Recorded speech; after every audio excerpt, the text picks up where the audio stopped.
नमस्कार दोस्तों, मैं अखिलेश एक बार फिर बच्चे आप सभी से अपने चैनल पर जुड़ता हूँ।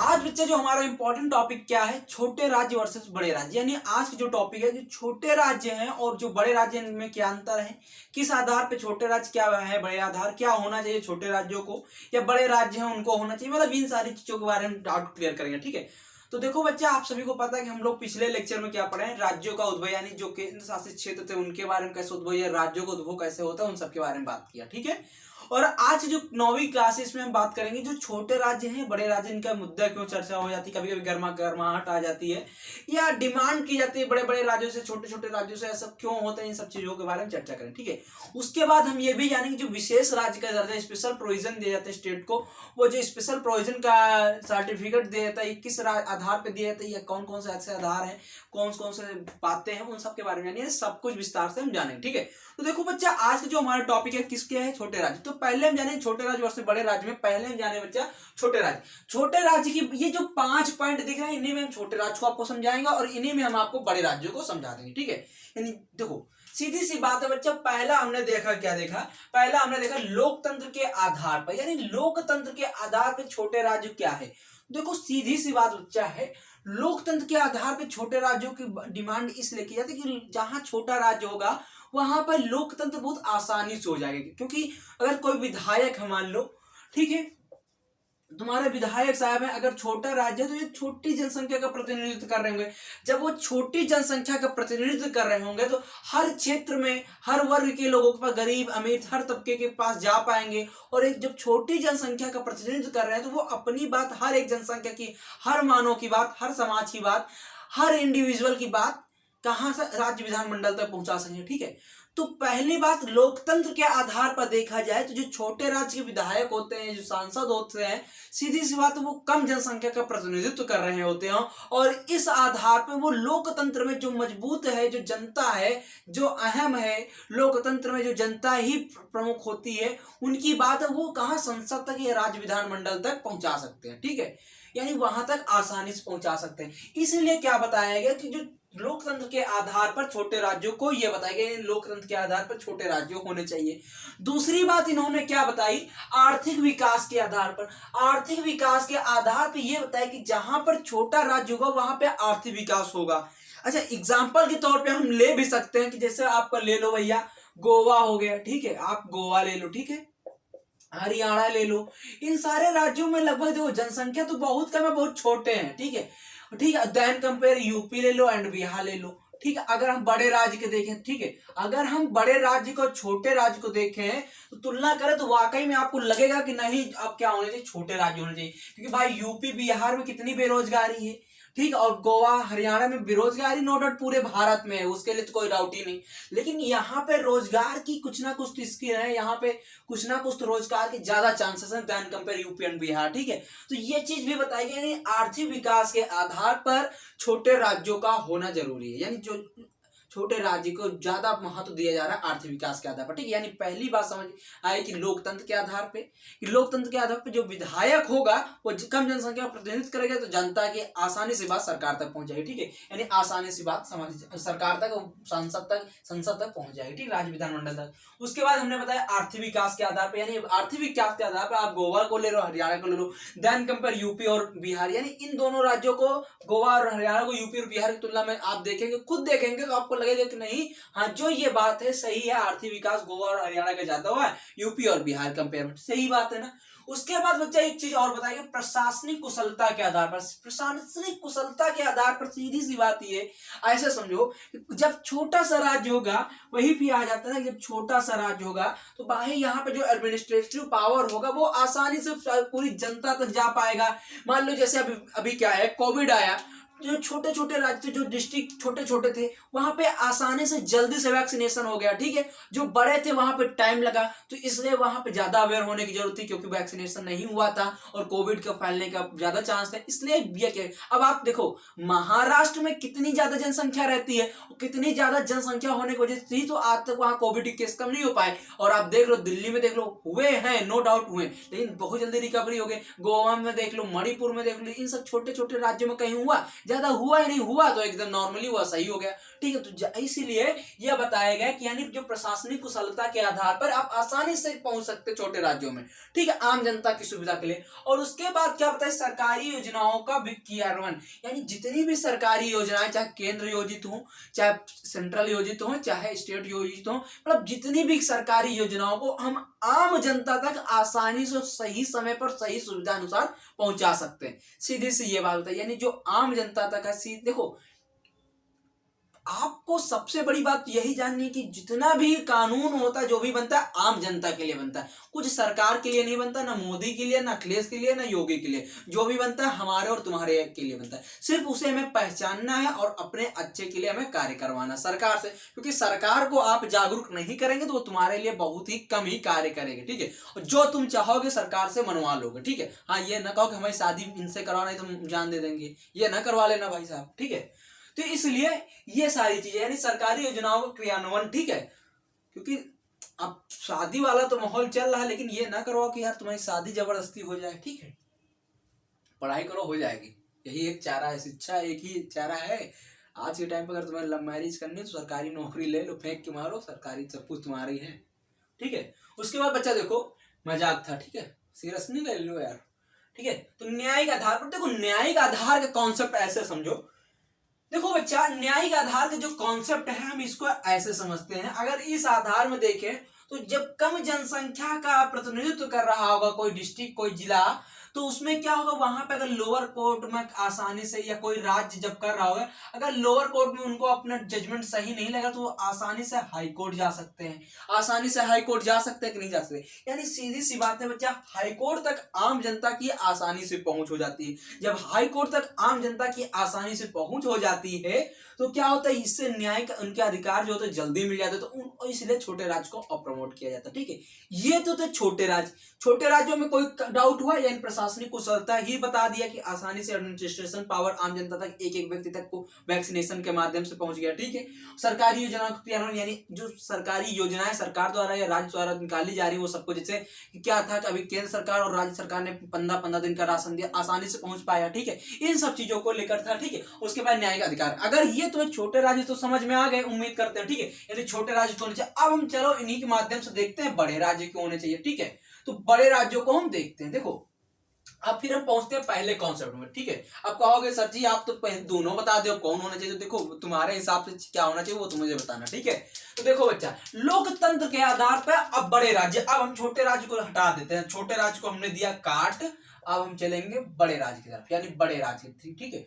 तो बड़े राज्य में देखें लोकतंत्र के आधार पे बच्चा, ये लोकतंत्र के आधार पर, इसका मतलब क्या है कि लोकतंत्र के आधार पर बड़े राज्य। देखो बच्चा, आज के आधुनिक युग में जब भारत तेजी से बढ़ रहा है, जो भारतीय नारी, जब भारतीय महिला देश में फाइटर जेट प्लेन उड़ा रही हैं, तो उस आधार पर हम ये नहीं कह सकते कि हमारा अगर जनसंख्या छोटी है तो हमें लोकतंत्र की सुविधा है। देखो आप डिजिटली कर रहे हैं, और ये नहीं है कि अगर, अच्छा एक बात बताओ, यूपी के इंसान कोई व्यक्ति ऐसा बता दे कि जिसकी उसके जो फंडामेंटल राइट को वॉल्यूस हो रहा है, आसानी से उसको सब कुछ, भाई तुम क्या कर पा रहे हो, तुम्हें अगर गर्लफ्रेंड से रात में 12 बजे बात करनी है तो तुम खुसुर खुसुर करके बात कर ले रहे हो ना। तुम्हें मेडिकल की सुविधा चाहिए, तुम सब कुछ कर पा रहे हो कि नहीं कर पा रहे हो, बताओ। हाँ, आसानी से कर पा रहे हो कि नहीं कर पा रहे हो, तो फिर क्यों कह रहे हो कि लोग, तुम्हें अगर सांसद जी से मिलना है तो तुम अपने एप्लीकेशन दो, सांसद जी से मिल पा रहे हो कि नहीं पा रहे हो। तुम्हें कोई भी सुविधा की जरूरत है, 6,000 रुपया मोदी सरकार हर 3 महीना में दे रही है आम किसान के लिए, वो तुम्हें मिल पा रहा है कि नहीं मिल पा रहा, भले तुम उत्तर प्रदेश के हो, बिहार के हो, कहीं के हो, मिल पा रहा है कि नहीं मिल पा रहा है, ठीक है।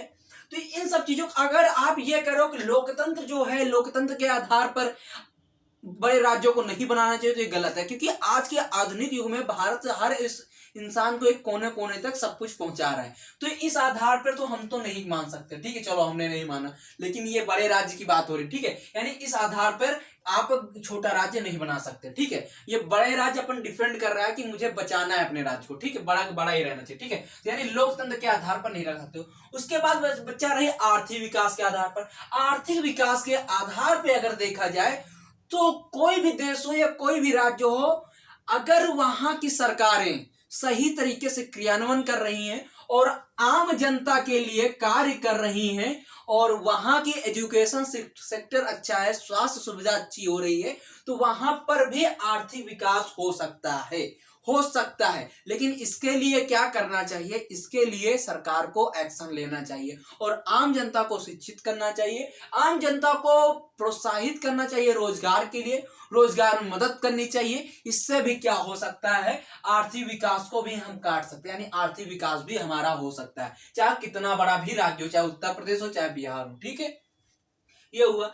तीसरी बात आई बच्चा प्रशासनिक कुशलता के आधार पर, प्रशासनिक यानी एडमिनिस्ट्रेटिव पावर के अकॉर्डिंग हम देखें, इस आधार पर जब हम देखेंगे तो यहां पर भी आप आसानी से चल जाएगा। देखो राज्य कितना भी बड़ा हो, अगर वहां की प्रशासन सुविधा अच्छी है, प्रशासनिक सुविधा अच्छी है, तो इस आधुनिक युग में आप कहां पे प्रशासनिक सुविधा नहीं कर सकते। ठीक है, ठीक है। देखो जितने बड़ा राज्य उतने ज्यादा पुलिस स्टेशन, उतने ज्यादा वैकेंसी, और जितनी ज्यादा वैकेंसी उतने ज्यादा रोजगार मिलेगा। जब तुम्हें रोजगार मिलेगा, यानी मान लो अगर उत्तर प्रदेश में मैं कह रहा हूं 75 जिला है, ठीक है, 75 जिला है, तो 75 तो डीएम मान लो। ठीक है, तुम्हें जब 75 डीएम हो गए, और अगर हर डीएम एक सही तरीके से कार्य करेगा, अच्छी तरीके से अपनी रिस्पॉन्सिबिलिटी ले। देखो लखनऊ इतना बड़ा महानगर है, लेकिन यहाँ के डीएम साहब अभिषेक जी हैं, जो अभिषेक जी इतनी अच्छी तरीके से कार्य कर रहे हैं, मैं उनके कार्यों से बहुत प्रेरणादायक हूँ, मैं उनसे बहुत सीखता हूँ। मैं वो ना मुझे जानते ना, मैं उनको सामने से मिला हूँ कभी, लेकिन मैं उनके कार्यों से बहुत भाई अवेयर रहता हूँ, बहुत अच्छे इंसान मुझे लगते हो।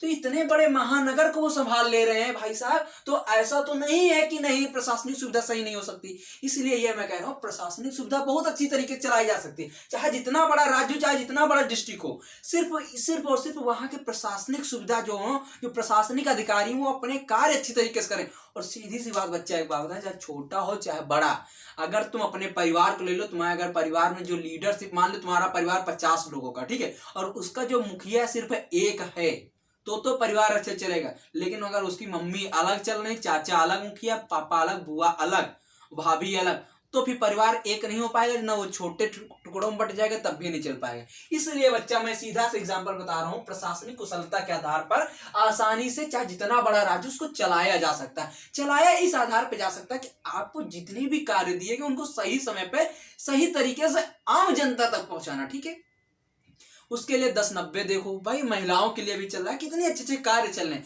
तो इस आधार पर तो आप बड़े राज्य को छोटे राज्य को तोड़ तो नहीं सकते, नहीं छोटे बड़े राज्य को हमने छोटे छोटे राज्यों में तोड़ दिया, ठीक है, कि उनका विकास नहीं हो पा रहा। ठीक है, अभी जैसे एक आवाज आई कि यूपी 4 राज्यों में 3 राज्यों में तोड़ दिया जाएगा, कि वो पश्चिमी यूपी को पूर्वी यूपी से मिलाने, अरे मिलाने को चाहो तो यार जन्नत कहीं कुछ भी मिल जाती है, लेकिन उसको मिलाने को चाहो ना तो योजनाएं लाओ, आप अच्छे कार्य करो, लोगों को जागरूक करो, लोगों को राज्य के प्रति सतेज करो, लोगों को राज्य के प्रति प्रेम भावना की बातें करो, कर कुछ और ही रहे आप लोग, तो ऐसा नहीं हो पाएगा ना। तो इन सब चीजों को लेकर भाई, ये तो हम प्रशासनिक कुशलता के आधार पर आप छोटे राज्य बड़े राज्य की बात नहीं कर सकते।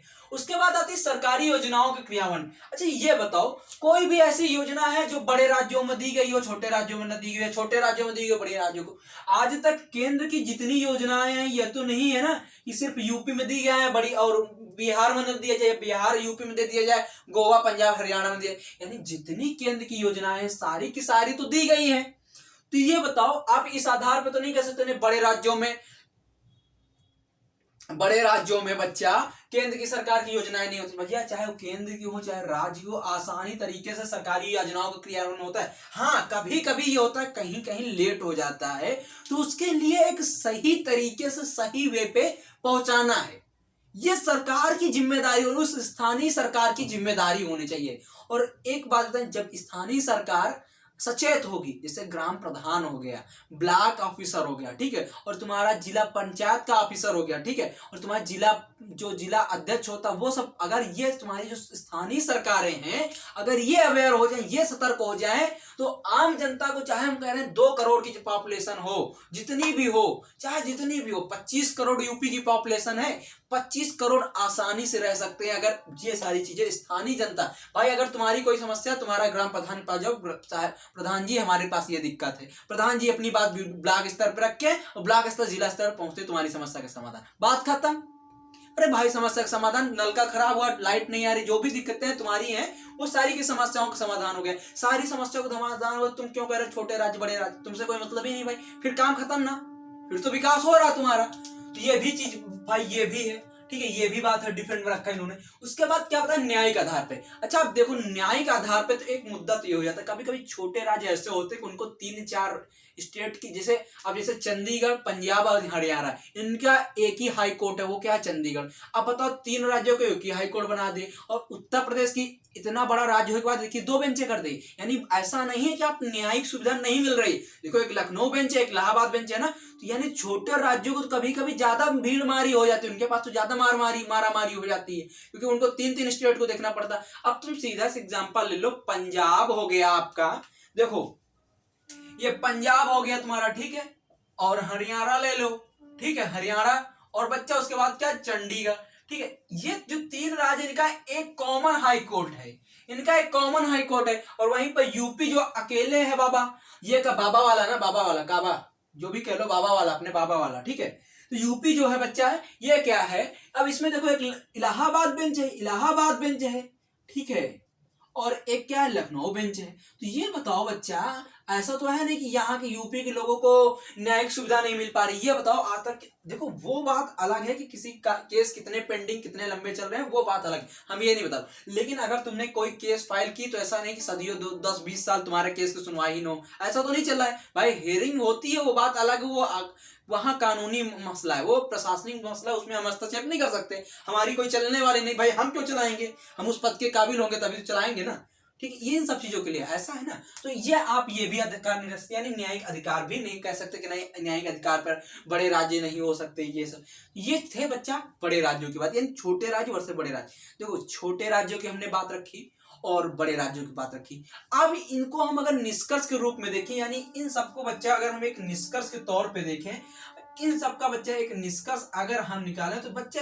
एक ही निष्कर्ष निकलता है। वो निष्कर्ष ये है, एक अखिल स्तर पर, यानी एक अखिल भारतीय स्तर पे क्या होनी चाहिए, इसकी कमेटी बनानी चाहिए अखिल भारतीय स्तर पे, ठीक है।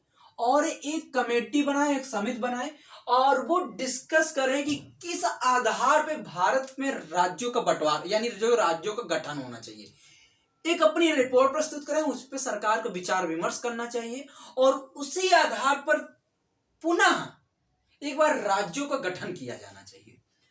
वो भाषा का आधार जो भी है, वो सरकार एक स्टेप, भाई जो कमेटी बनाएगी वो अपनी कुछ ना कुछ तो रिपोर्ट प्रस्तुत करेगी ना, कि आम जनता क्या चाह रही है, हम लोग क्या चाह रहे हैं, किस आधार पे हमारा राज्य होना चाहिए, क्या क्या बेसिस होना चाहिए, इस आधार पे ना। अगर ये सब चीजें हो गई, जिस दिन ये सारी चीजें हो गई, उस दिन ये वाला मुद्दा खत्म हो जाएगा। ये छोटा राज्य और बड़ा राज्य में कोई डाउट, उम्मीद करता हूँ कोई डाउट नहीं, फिर भी यूट्यूब कमेंट सेक्शन में पूछ लेना अगर कोई डाउट हो तो। तुम्हारे लिए यूट्यूब कमेंट सेक्शन खुला है, डिस्क्रिप्शन में जाओगे, व्हाट्सएप नंबर मिल जाएगा, टेलीग्राम की लिंक मिल जाएगी, और इंस्टाग्राम आईडी मिल जाएगी अखिलेश6872 पे फॉलो कर लो, ठीक है। अखिलेश6872, ठीक है, फॉलो कर लो, ठीक है, अखिलेश6872 पे फॉलो कर लो, ठीक है। इतनी बात समझ आई, यानी अखिलेश6872 पे फॉलो कर लेना, इंस्टाग्राम पे बात कर लेंगे, ठीक है। तो इतनी बात समझ में। अब हम जानेंगे बच्चा विशेष राज्य का दर्जा, जब किसी स्टेट को स्पेशल प्रोविजन दिया जाता है तो उसको किस आधार पे दिया जाता है, उनको हम देखते हैं। चलिए अगली स्लाइड में हम उनको देखते हैं, ठीक है, क्योंकि वो भी एक चार्ट के माध्यम से समझाएंगे। चलो आगे देखते हैं, ठीक है, चलो आगे देखते हैं। चलो बच्चा देखो, बच्चा अब हम जानेंगे जो विशेष राज्य का दर्जा है, यानी स्पेशल प्रोविजन ऑफ स्टेट, इनको बच्चा किस आधार पे दिया जाता है, क्या क्या, उन सारी बातों को जानते हैं, ठीक है। देखो हमारा एक उद्देश्य जो पॉइंट वाइज है, हम इसलिए पढ़ाते हैं ताकि आप जब नोट्स बना रहे हैं, उन नोट्स को आप जब भी पढ़ें तो आसानी से सारी बातों को, हमारे एक एक शब्दों को तुम्हें याद हो जाए, और यही शब्द तुम्हें जब एग्जाम में जाओ, चाहे प्रीलिम्स का एग्जाम हो, चाहे मेंस का एग्जाम हो, किसी भी तरीके के, कहीं इंटरव्यू में, या आप किसी भाषण दे रहे हैं किसी अच्छे समाज में, या आप अपने पुराने स्कूल में, एकेडमिक स्कूल पे गए जहां पे अपने दोस्तों को, अपने बच्चों को, अपने भाइयों को, अपनी बहनों को विकास की ओर लाना चाहते हैं, उनको अच्छे तरीके से अवेयर करना चाहते हैं, जब भी कहीं, तो इन सारी चीजों को आप अच्छी तरीके से वहां पे यूज कर सकें। पढ़ाई का मतलब यही नहीं होता सिर्फ सरकारी नौकरी, पढ़ाई का मतलब ये होता है कि आप अपने समाज को अपनी पढ़ाई से क्या दे रहे हो, ठीक है। तो ये समझे, जिस दिन जब तक सरकारी नौकरी का उद्देश्य रहेगा भाई साहब, तब तक समाज में सिर्फ नौकर पैदा होंगे। लेकिन जब पढ़ाई का सही मतलब होगा कि समाज को सही जागरूक करना, जब पढ़ाई का सही मतलब होगा समाज को जागरूक करना, तब आपका देश, आपका समाज, आप स्वयं को और आपका परिवार सब कुछ विकास करेगा। चलो देखते हैं बच्चा, जो पहला बात बताई गई, जो पहली बात बताई गई यानी पर्वतीय एवं दुर्गम क्षेत्र। देखो जब किसी राज्य को क्या दिया जाता है, स्पेशल प्रोविजन दिए जाते हैं, तो उसकी पहली टर्म एंड कंडीशन क्या है, अगर वो पर्वतीय एवं दुर्गम क्षेत्र से है। जैसे भैया हम सीधी सी बात ले लें, जो जम्मू एंड कश्मीर था इसके पहले इसको स्पेशल प्रोविजन दिया गया था, मणिपुर हो गया उसको स्पेशल प्रोविजन दिया गया था, इन सब चीजों को समय समय पर स्पेशल प्रोविजन दिया गया, ठीक है। अच्छा, इस पर हमने एक वीडियो बनाया था जब इंपॉर्टेंट आर्टिकल पढ़ा रहे, तो उसमें बताया था किस अनुच्छेद के तहत किस राज्य को स्पेशल प्रोविजन दिए गए। तो वो चीज हम नहीं पढ़ाएंगे यहाँ पे, क्योंकि मैंने ऑलरेडी पढ़ा दिया। एक टॉपिक को दो दो बार नहीं पढ़ाना है, एक टॉपिक को एक बार एक जगह पढ़ो, सब कुछ कंप्लीट करो, ठीक है। तो ये चीजें हम यहाँ पे सिर्फ ये बताएंगे आपको, विशेष राज्य का दर्जा। बाकी आप अगर स्पेशल प्रोविजन बाय स्टेट जाना चाहते हो तो हमारे प्लेलिस्ट पे जाओ। जब प्लेलिस्ट में जाओगे तो उसमें तुमको मिल जाएगा इंपॉर्टेंट आर्टिकल की सीरीज, ठीक है। जैसे इंपॉर्टेंट आर्टिकल सीरीज देखोगे उसमें तुम्हें मिल जाएगा स्पेशल प्रोविजन आप यानी विशेष राज्य का दर्जा, ठीक है। उस पर जाओ, सारे आर्टिकल देख लो, समझ में आ जाएगा। जो भी डाउट हो नीचे यूट्यूब के कमेंट सेक्शन में पूछ लेना, रिप्लाई मिल जाएगा, ठीक है। तो चलो, यानी विशेष राज्य का दर्जा की बात बताएं बच्चा, तो जो पर्वतीय एवं दुर्गम क्षेत्र है, सीधी सी बात है, जो राज्य है वो पर्वतीय दुर्गम क्षेत्र में है। भाई जब किसी राज्य को विशेष राज्य का दर्जा किस दिया, यानी तुम अगर देखो सीधी सी बात, ऐसे एग्जांपल समझो, तुम्हारे यहाँ 5 सदस्य हैं, मम्मी पापा, तुम ये मम्मी पापा हो गए, ठीक है। उसके बाद तुम्हारे यहाँ 3 भाई हैं, 3 मतलब तुम लोग 3 भाई हो, ठीक, 1 2 और 3, ठीक है। मान लो इसमें क्या है कि ये पहला और दूसरा तो बढ़िया है, ठीक है, लेकिन जो तीसरा है वो निकम्मा है, थोड़ा भाई दिमाग से कम है, मतलब जो भी कह लो कुछ, या उसकी जो सुविधाएं हैं वो कम हो रही, बाई चांस किसी कारणवश कुछ भी हो गया, मान लो ये थोड़ा गड़बड़ हो गया। तो ये बताओ तुम्हारे मम्मी पापा तुम दोनों पे ज्यादा ध्यान देंगे या इस पे ध्यान देंगे? भाई तुम्हारे मम्मी पापा यही कहेंगे ये दो तो चतुर हो ही गए हैं, ये दो तो बड़े थे, ये छोटा है, इसको बेचारे को थोड़ा ध्यान दे दिया ताकि यही भी चतुर हो जाए। उसी तरह केंद्र सरकार क्या करती, जो राज्य होते हैं उनको बराबर में लाने के लिए, यानी देश के विकास में बराबर हिस्सेदारी देने के लिए उनको थोड़ा सहयोग करती है।